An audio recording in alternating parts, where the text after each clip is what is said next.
Hey, it's Dave from CheapWineFinder.com with another companion podcast. Last time we did a Farmhouse Red from Klein, an inexpensive red blend for the holidays, party wine.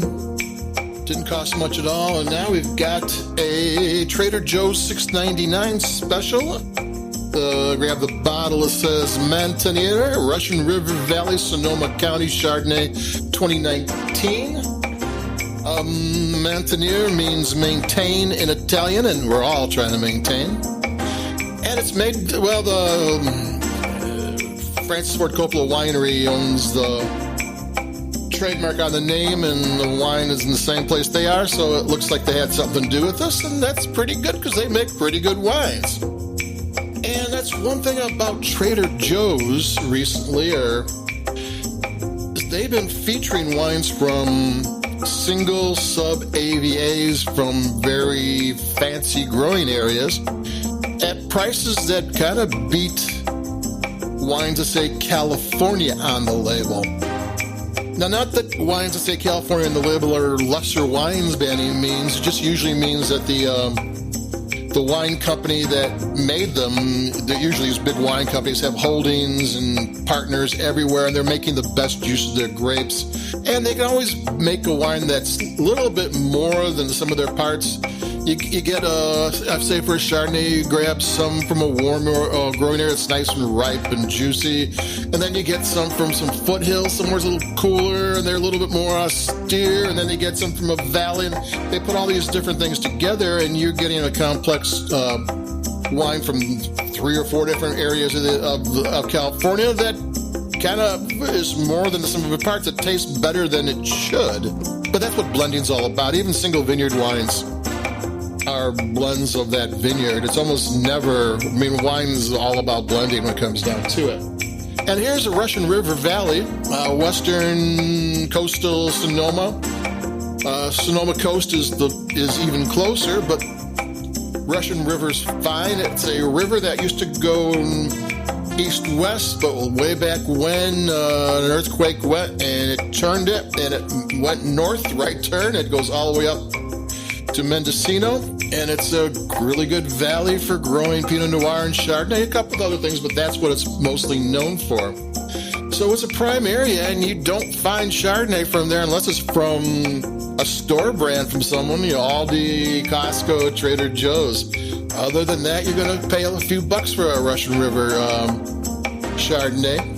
2019 is a little young, not really, because it's turned on 2021, so about time for these wines to be coming out. And it tastes pretty good. I think it's got a little bit of oak. It's got some creamy flavors. It's got a couple little textural things going on. I'm going to take a sip. Really good mouthfeel. Really engages your palate. There's some tart flavors, some smooth flavors, some creamy flavors.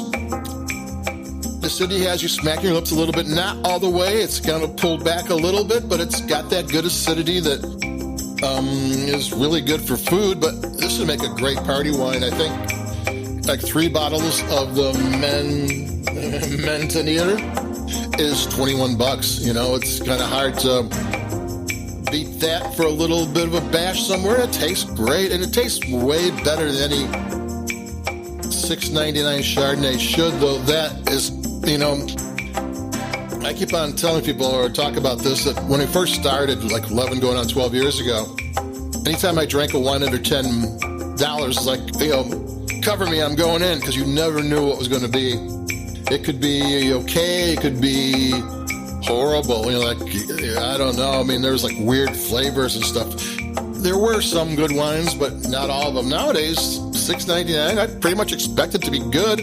And when places like, these store brands where they have price advantages over retail shops, getting a wine that surprises you is par for the course nowadays.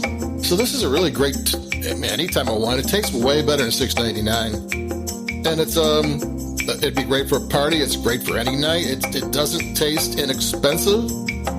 It's not, I've had really great Chardonnays that really engage your palate and are just delicious, and this isn't a great one, but is a good one. second sip, that tells you it tastes pretty good. So there you go. This is a cheap Chardonnay. I'm going to start hitting bubblies coming up because even though this isn't exactly the party season, it is the season to have some fun. And, drinking bubbles is, for me, when it comes to wine, drinking bubbles is about as fun as it gets. So adios, over and out. We got other stuff coming up, and I'll be talking to everybody before too long. Keep it cheap, and check out www.cheapwinefinder.com for all the info. Thanks. Adios, and bye-bye.